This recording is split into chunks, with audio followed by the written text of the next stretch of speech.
Dear students, नमस्कार। मैं doctor Nutan Prakash from department of biotechnology, आत्मा यूनिवर्सिटी। आज हम बात करने जा रहे हैं मैट्रिसेस की पार्ट 2।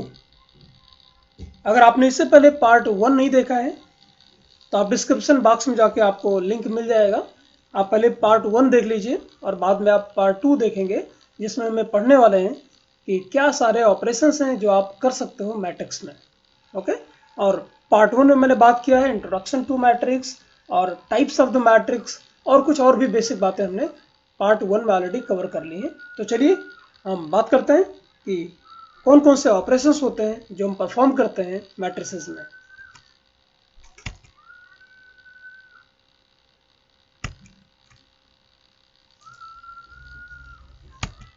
ओके। तो पहला जो मैट्रिसेस का ऑपरेशंस है, क्या क्या आप काम कर सकते हो, उसे बोलते हैं sum of matrices. Sum of matrices मतलब सम्स मतलब आप दो मैट्रिक्स को ऐड कर सकते हो या दो मैट्रिक्स को आप क्या कर सकते हैं, माइनस कर सकते हैं। तो एडिशन इज आल्सो पॉसिबल और सब्सट्रैक्शन दोनों भी कर सकते हो आप। तो एडिशन और सब्सट्रैक्शन दोनों करना है, लेकिन जब भी एडिशन और सब्सट्रैक्शन आप करने जाओगे तो एक चीज़ ध्यान में रखना है आपको, पहला कि एडिशन और सब्सट्रैक्शन कब पॉसिबल है।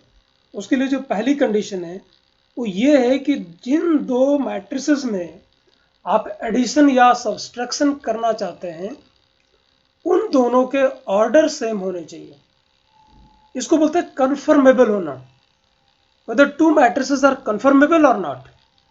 मान लिया अगर एग्जाम में ऐसा कोई प्रॉब्लम आती है कि दो मैट्रिसेस को आपको ऐड करने के लिए दिया जाता है और उनके दोनों के ऑर्डर अलग अलग हैं, तो ऐसे केस में आप उसका सोल्यूशन नहीं निकाल सकते। तो पहली कंडीशन ये है कि जब भी आप एडिशन या सब्सट्रैक्शन करना चाहें, जोड़ घटाव करना चाहें, तो आप पहला काम क्या करिए, देख लीजिए कि क्या दोनों मैट्रिक्स कन्फर्मेबल है कि नहीं है। कन्फर्मेबल मतलब दोनों के ऑर्डर सेम है या नहीं है। फिर मैं आपको एक एक करके समझाता हूँ। यहाँ पर देखिए एग्जाम्पल हम डायरेक्टली बात करते हैं कि अगर ए है आपके पास दी हुई है मैट्रिक्स, बी आपको मैट्रिक्स दी हुई है, तो ए प्लस बी आपको करना है, इवेल्युएट ए प्लस बी और ए माइनस बी करना है। तो चाहे वो एडिशन हो मैट्रिक्स का, चाहे वो सब्सट्रैक्शन हो, वो तभी पॉसिबल है जब दोनों के ऑर्डर सेम हो, जैसा मैंने पहले बताया। तो यहाँ पर आप देख सकते हो दोनों के जो ऑर्डर्स हैं ये 2/3 है, नंबर ऑफ रोज आर 2 और नंबर ऑफ कॉलम्स आर 3। यहाँ पर भी सेम है। इसका मतलब ये है कि दोनों कन्फर्मेबल हैं, मतलब ये तो पॉसिबल है कि हम इसमें क्या कर पाएंगे, एडिशन या सब्सट्रैक्शन कर पाएंगे। तो देखते हैं हम कैसे करेंगे। इसमें क्या करेंगे, पहली कंडीशन कि आप देखेंगे दोनों कन्फर्मेबल हैं कि नहीं है। जब कन्फर्मेबल हो जाएगा, पता चल जाएगा कि कन्फर्मेबल है, तो हर एक जो एलिमेंट है किसी मैट्रिक्स का, उसके करस्पॉन्डिंग एलिमेंट में, अगर हम प्लस की बात करें तो करस्पॉन्डिंग एलिमेंट से हम दूसरे मैट्रिक्स के करस्पॉन्डिंग एलिमेंट में प्लस कर देंगे। जिसे आप समझने की कोशिश करिए, मैट्रिक्स ए और मैट्रिक्स बी, तो ये जो आप 1 देख रहे हो इसकी पोजीशन क्या है, इट इज 1 1। इस बी की क्या है, 1 1। तो ये क्या करेंगे कि पहला जो मैट्रिक्स का एलिमेंट है उसको दूसरे मैट्रिक्स के करस्पॉन्डिंग एलिमेंट से, मतलब A11 को इस A11 से हम प्लस कर देंगे। देखते हैं कैसे करेंगे। देखिए आप ए प्लस भी निकालेंगे, कैसे करेंगे देखिए। इस 1 का करस्पॉन्डिंग एलिमेंट कौन सा है, ये वाला 2, तो 1 + 2 लिख दिया हमने। ये 2 की पोजीशन क्या है, row number 1 and column number 2। तो A122 सॉरी A12, यहाँ पर इस 3 की देखिए, इसकी भी पोजीशन क्या है, A12। तो ये A12 और ये A12, मतलब 2 और 3 को आप प्लस कर देंगे। ऑलराइट, ये 3 का करस्पॉन्डिंग एलिमेंट है, ये है वो A13, ये है भी है A13, मीन्स 3 एंड 0, तो 3 + 0। ठीक है। अब यहाँ पर देखिएगा इसकी पोजीशन क्या है, A21, इसकी पोजीशन क्या है, A21, तो 0 + -1, A22 मीन्स 1 + 2, 4 + 5। इन सबको ऐड करेंगे तो क्या आएगा, 1 + 2 = 3, 2 + 3 = 5, 3 + 0 = 3, 0 + -1 मीन्स -1, 1 + 2 = 3, 4 + 5 = 9। ये इस तरह से आपको मिल गया एडिशन ऑफ द मैट्रिक्स।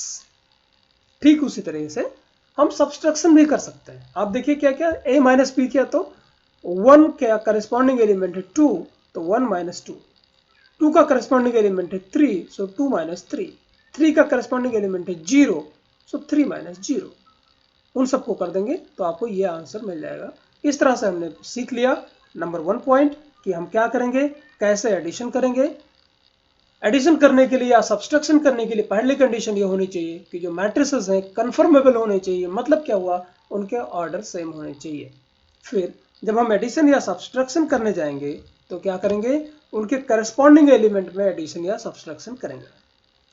दूसरी बात यह है कि जब भी आप एडिशन या सब्सट्रैक्शन करोगे तो पहली बात तो दोनों के ऑर्डर सेम होनी चाहिए।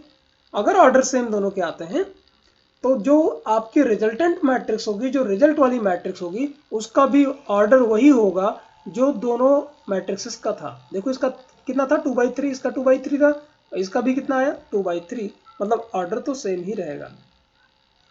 Got it.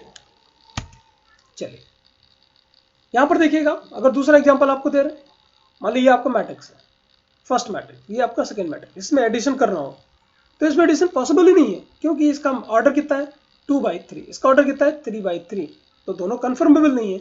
मतलब इसमें ना ही एडिशन हो सकता है ना ही सब्सट्रैक्शन हो सकता है। ठीक है, समझ में आ गया। चलिए आगे बढ़ते हैं। दूसरा हम क्या कर सकते हैं, मल्टीप्लीकेशन ऑफ मैट्रिक्स। मैट्रिक्स में मल्टीप्लीकेशन कैसे कर सकते हैं। एग्जाम्पल देखिए, सीधा टेक्निकल लैंग्वेज के बजाय हम सीधा जाते हैं।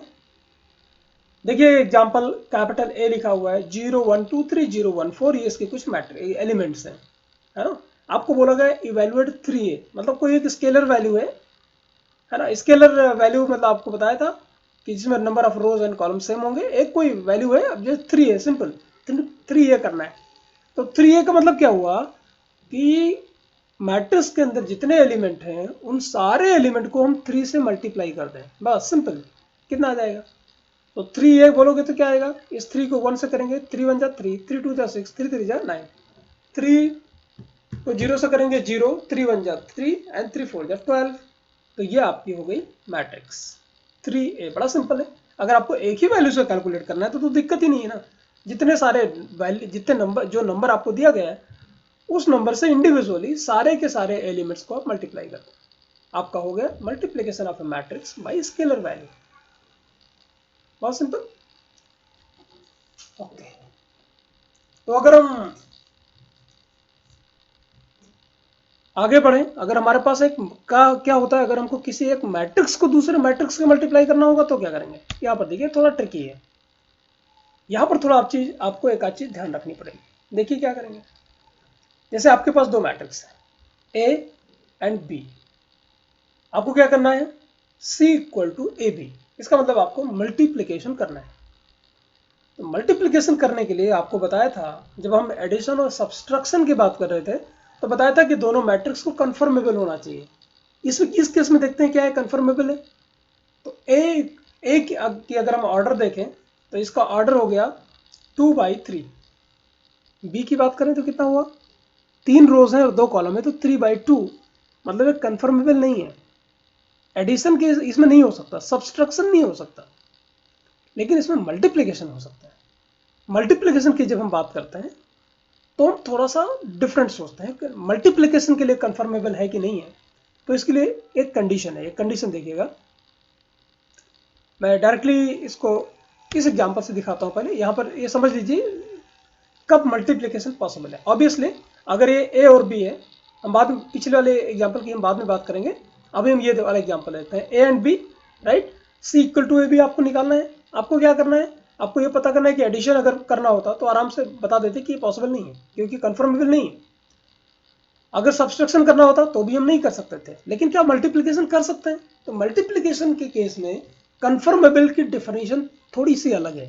उसमें क्या करेंगे, मल्टीप्लीकेशन के लिए दो मैट्रिक्स कंफर्मेबल है या नहीं है, इसके लिए हम क्या करेंगे, पहला काम क्या करेंगे कि दोनों मैट्रिसेस का हम ऑर्डर निकालेंगे।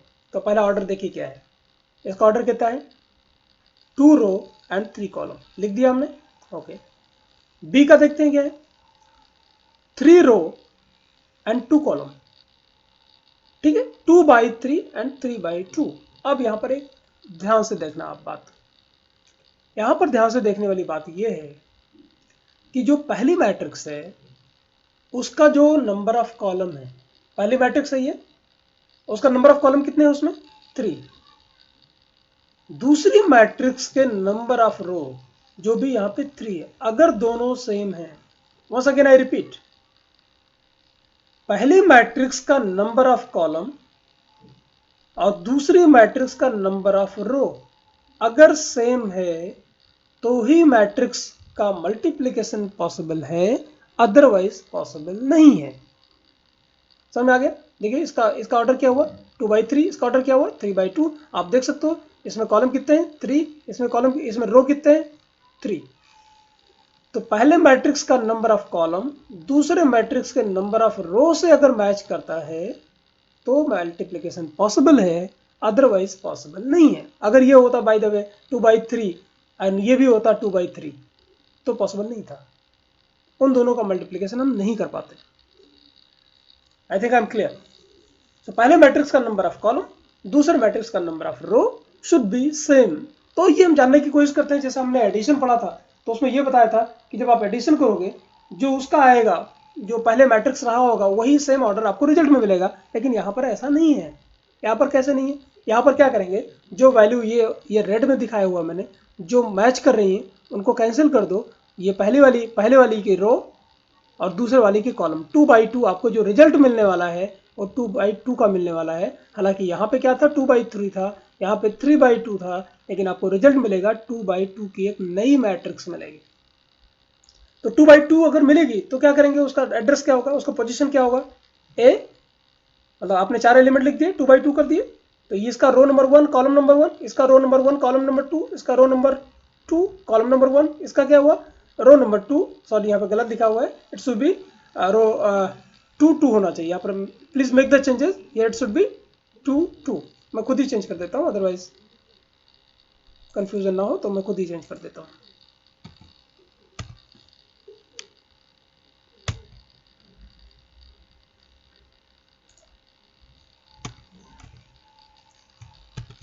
ओके, लिख दिया हमने A22। अब देखते हैं कि सारे एलिमेंट को हम कैसे कैलकुलेट करेंगे।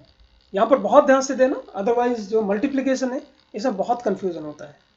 क्या करें हम, दोनों वैल्यूज को हमने दोनों मैट्रिक्स को लिख दिया, देखिएगा तो ये A है ये B है, लिख दिया। अब हम इसको मल्टीप्लाई कैसे करेंगे, तो पहले हम क्या निकाल लेते हैं, पहले हम कैलकुलेट करेंगे A11, फिर हम A12, फिर A21, फिर A22, ये सब कैलकुलेट करेंगे। ठीक है, कैसे कैलकुलेट करेंगे देखिएगा।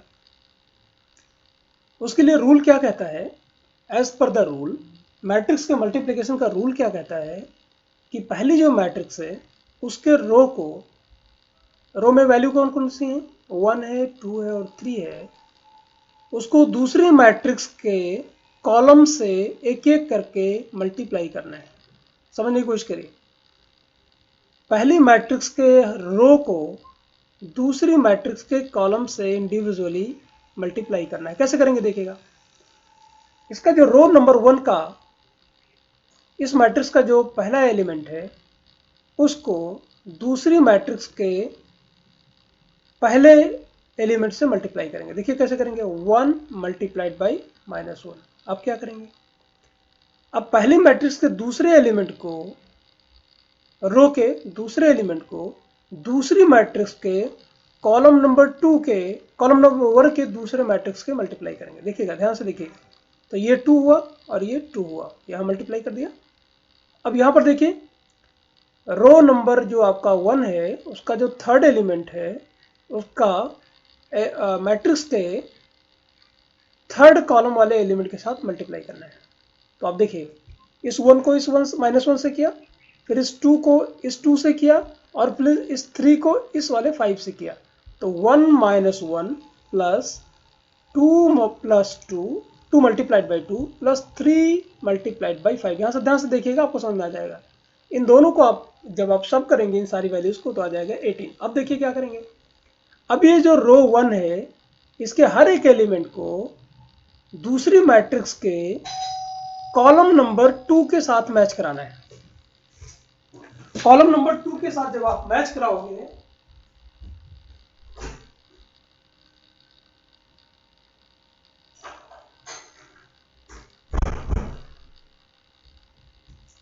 कॉलम नंबर 2 के साथ आप क्या करना है, आपको इसी मैट्रिक्स के रो नंबर 1 को दूसरी मैट्रिक्स के कॉलम नंबर 2 से मैच कराएंगे, आई मीन मल्टीप्लाई करेंगे। तो क्या आएगा 1 मल्टीप्लाइड बाई 2, ये 2 को मल्टीप्लाइड किया हमने 3 से, और ये इसको हमने किया इस 0 से, देख रहे हैं आप। तो आपको वैल्यू किसकी मिल जाएगी A12।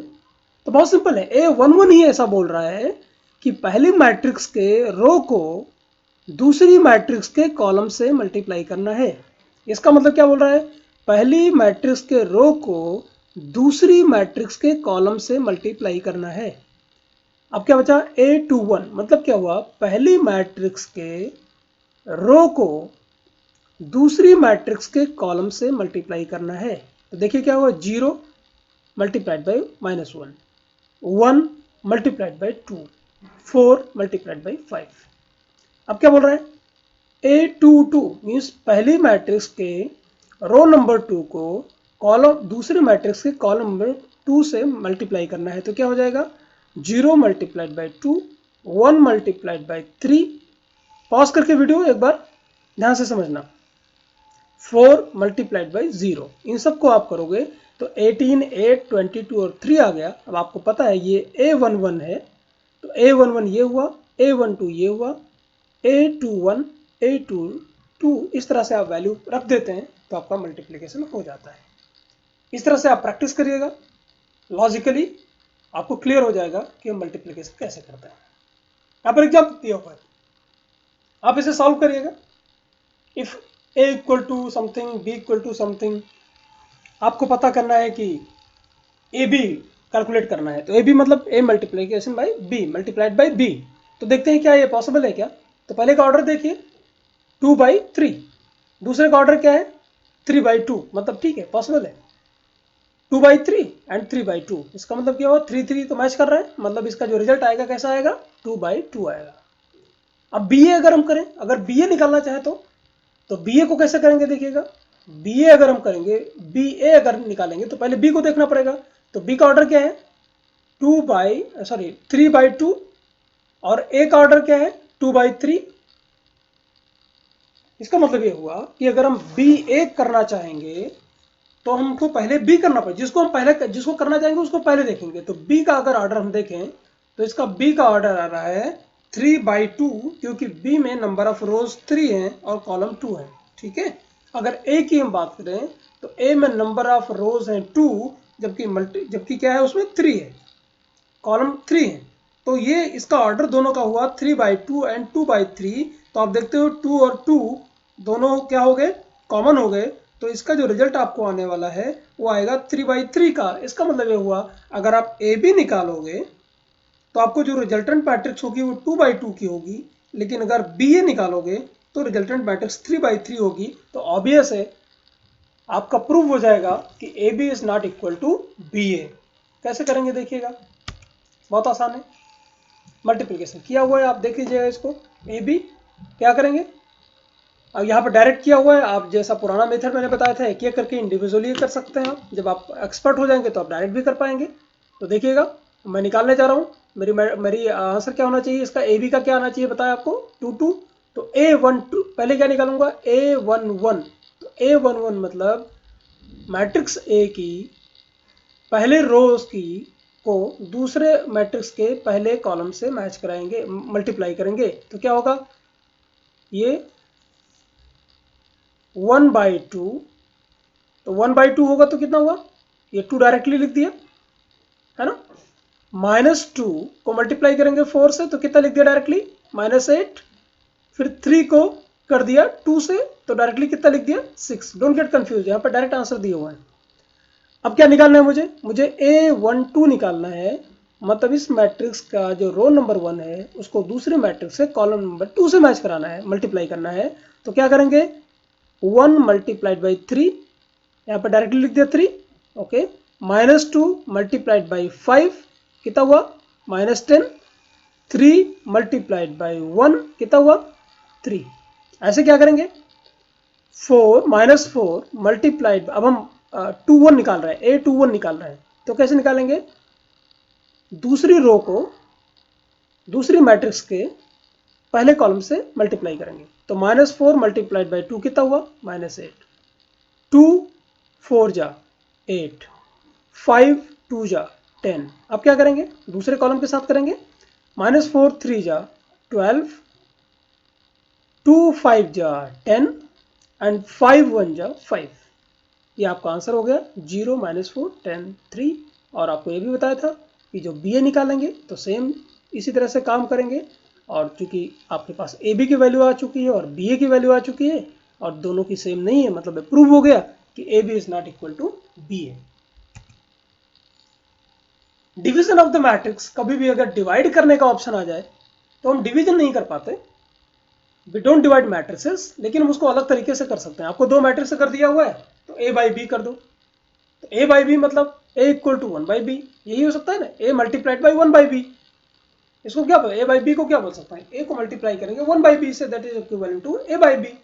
तो 1 बाई बी कहां से लाएंगे, बी को क्या कर दीजिए इनवर्स कर दीजिए आप। तो बी का जब आप इनवर्स कर देंगे तो जो दोनों की वैल्यू आ जाएगी वो हम मल्टीप्लाई कर देंगे, तो इस तरह से हमको डिवीजन मिल जाएगा। तो इनफैक्ट हम डिवीजन में भी मल्टीप्लाई ही करते हैं। अब इन्वर्टेबल क्या होता है ये मैं बता देता हूं आपको। इन्वर्टेबल मैट्रिक्स का क्या मतलब होता है, देखिएगा इन्वर्टेबल मैट्रिक्स का मतलब क्या है ना, इफ ये is square matrix of order a by m है ना, और दूसरा भी सेम ऑर्डर का है ना, जैसे ए बी हो और बी हो, तो अगर आप ए बी और बी ए जैसे 2 मैट्रिक्स है आपके पास, तो ए बी आपने कैलकुलेट किया और बी ए कैलकुलेट किया, ठीक है। तो अगर ए बी की वैल्यू देखिए आपका कितना आ रहा है 1 0 और बी ए की कितना आ रहा है 0 1, सेम ही वैल्यू आ रही है, तो क्या कर पाएंगे